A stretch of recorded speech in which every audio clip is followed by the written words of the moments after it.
d'abord, merci pour votre invitation. Je sais que je suis la 6e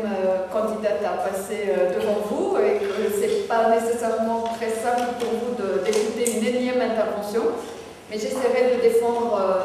nos idées, nos convictions, nos valeurs en matière de handicap le plus fidèlement possible. Alors, concernant plus spécifiquement le sujet du handicap, c'est que la question du handicap est une politique qui est transversale dans toute action municipale. Nous l'avons vu il y a une semaine, un peu plus d'une semaine, un débat a été organisé sur les transports. Très peu de candidats ont abordé la question du handicap. Or, on pourrait aborder tous les sujets qui intéressent en période électorale et au-delà et en débattre. Si à chaque fois la question du handicap n'est pas abordée, c'est la preuve qu'elle n'est pas au centre de préoccupation de certains, en tout cas, tels qu'ils l'expriment dans leurs propos. La question du handicap, elle doit être au centre de nos préoccupations. Et bien sûr, vous ne trouverez aucun candidat, ou alors il n'est pas normalement constitué, qui viendrait en période électorale expliquer que la question du handicap n'est pas prioritaire. Comme j'ai tendance à le dire, et c'est mon intime conviction, ce n'est pas dans les paroles en période électorale que l'on doit juger les personnes qui se présentent devant vous, c'est aussi dans les actes. Et cette question du handicap et de la lutte contre les discriminations à l'égard des porteurs de handicap, elle doit être centrale et elle doit être intimement ancrée dans celui qui se présente devant vous pour demain avoir l'honneur de diriger la ville. Sur une ville, en matière de ville rassemblée,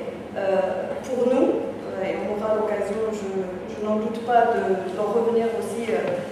dans nos échanges après ce propos, c'est renouer un dialogue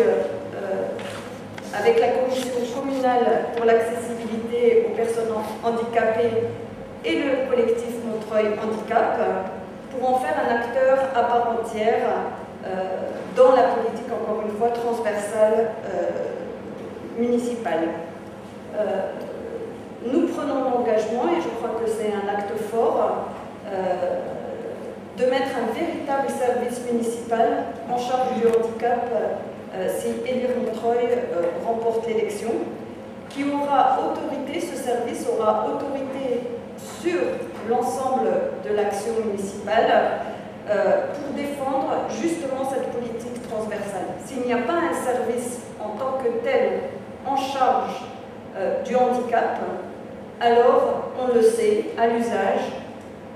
le chargé de mission du handicap, etc., avec l'élu en charge de cette question-là, quelle que soit leur énergie déployée, s'ils n'ont pas un service référent qui porte cette question au sein de l'action communale, alors on sait que leur marge de manœuvre est étroite et pour certains services, pas inscrits dans leurs priorités, ça ne veut pas dire qu'ils sont contre cette action, mais elle n'est pas prioritaire et ils sont broyés par le quotidien. La vie municipale va très très vite, c'est une lourde machine et il y a d'autres urgences et la question du handicap reste en suspens.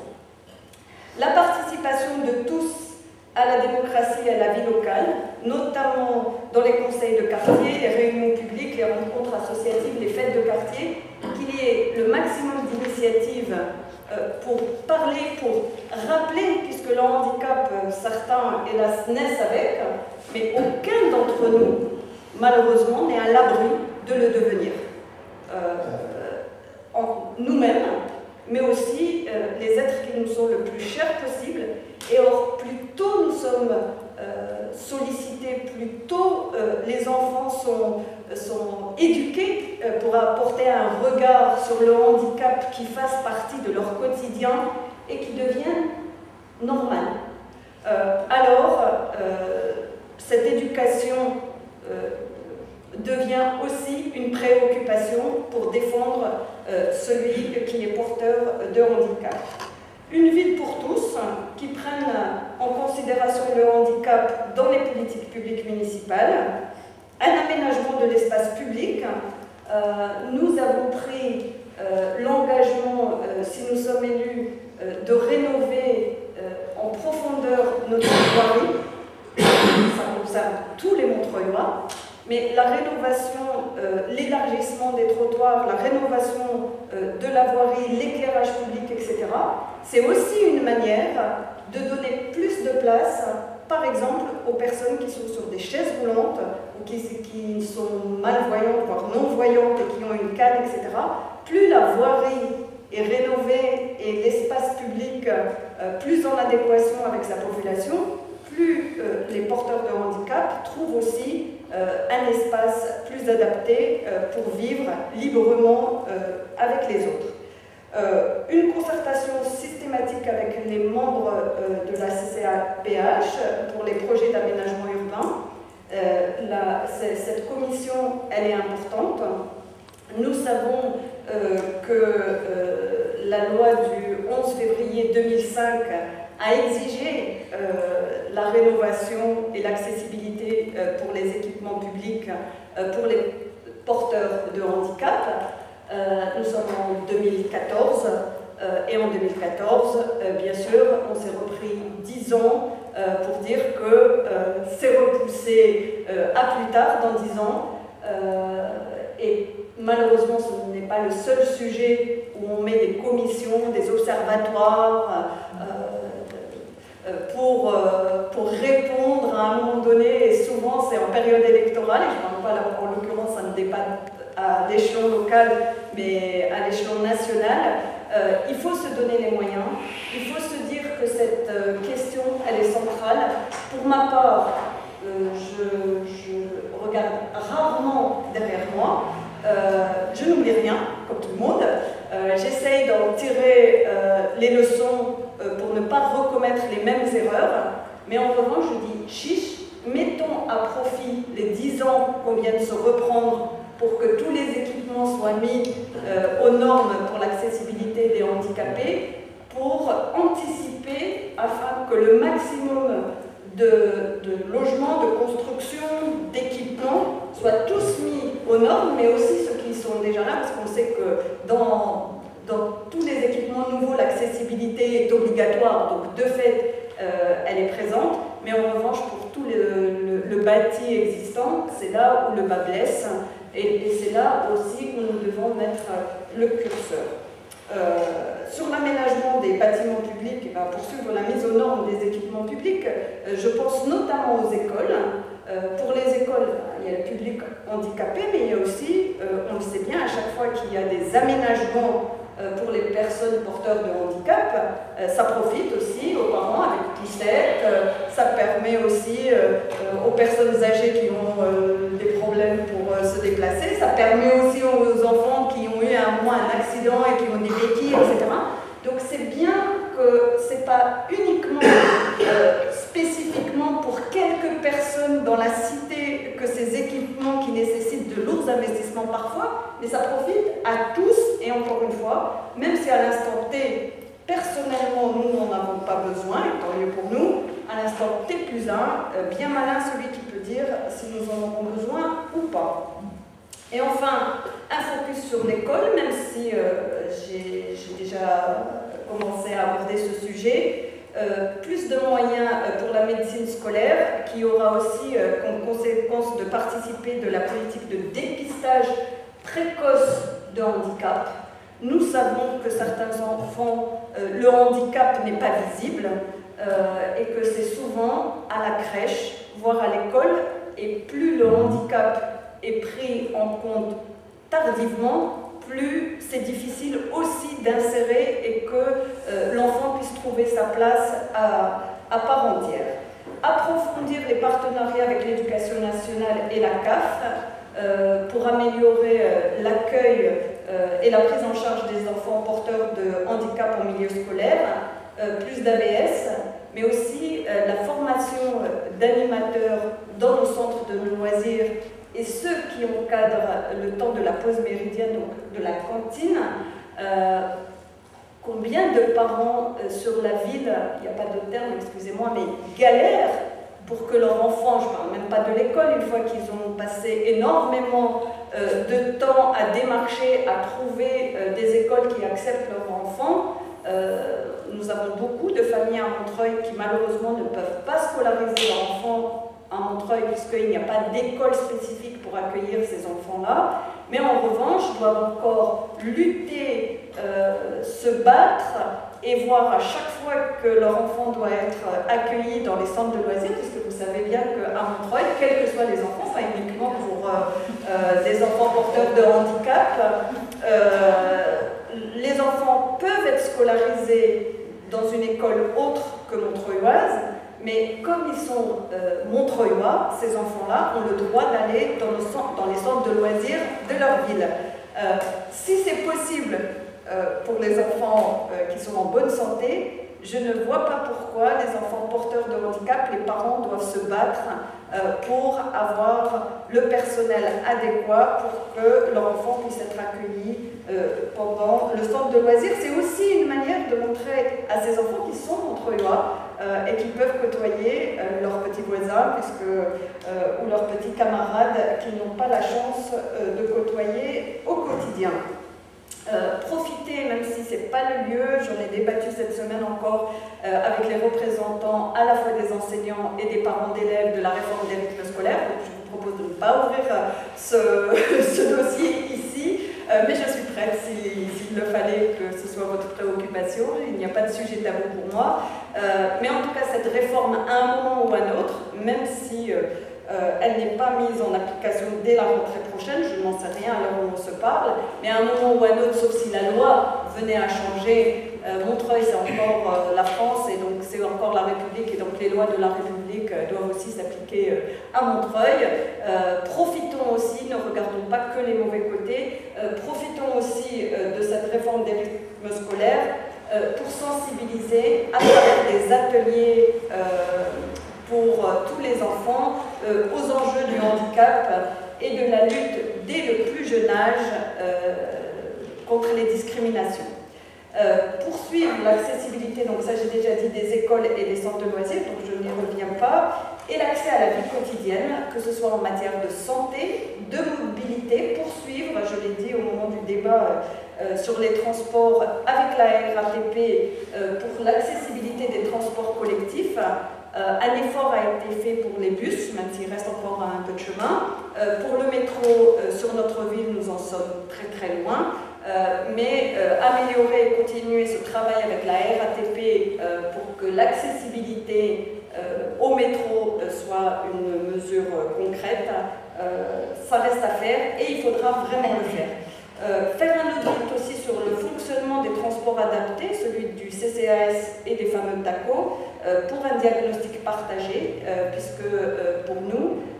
les personnes porteurs de handicap doivent être privilégiées, pour nous, on le dit, ce n'est pas une discrimination positive, c'est aussi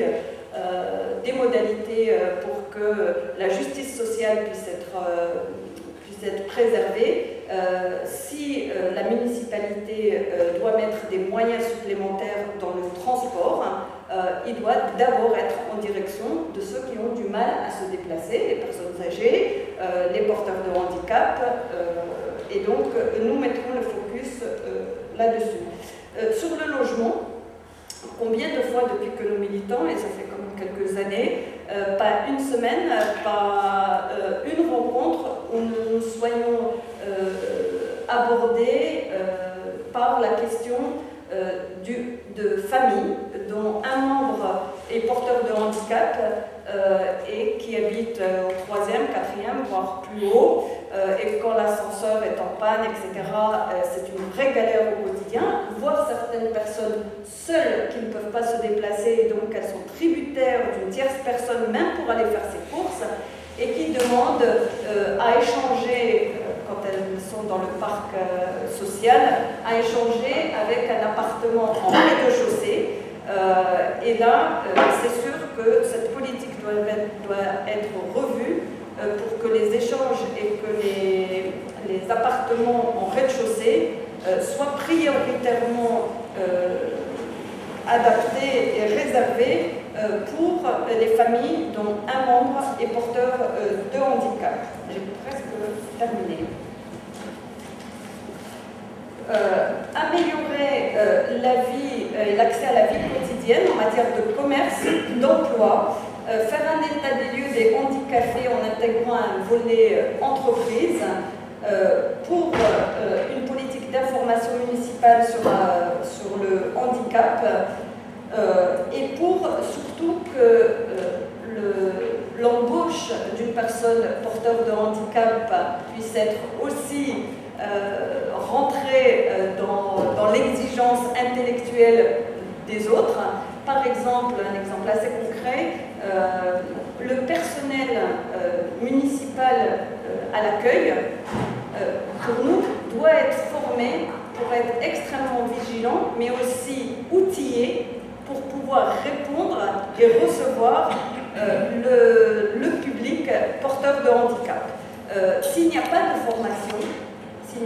formation, alors parfois ils sont déboussolés pour apporter la réponse la plus adéquate à certaines sollicitations. Enfin, améliorer l'accès à la vie quotidienne pour la culture, dans l'accessibilité des contenus culturels. Certaines villes ont fait le choix de mettre des moyens, par exemple dans un théâtre où il y a une pièce qui se joue, pour que les personnes porteuses de handicap visuel ou auditif puissent aussi avoir un accès à la culture adapté. Il faut regarder ce que nous sommes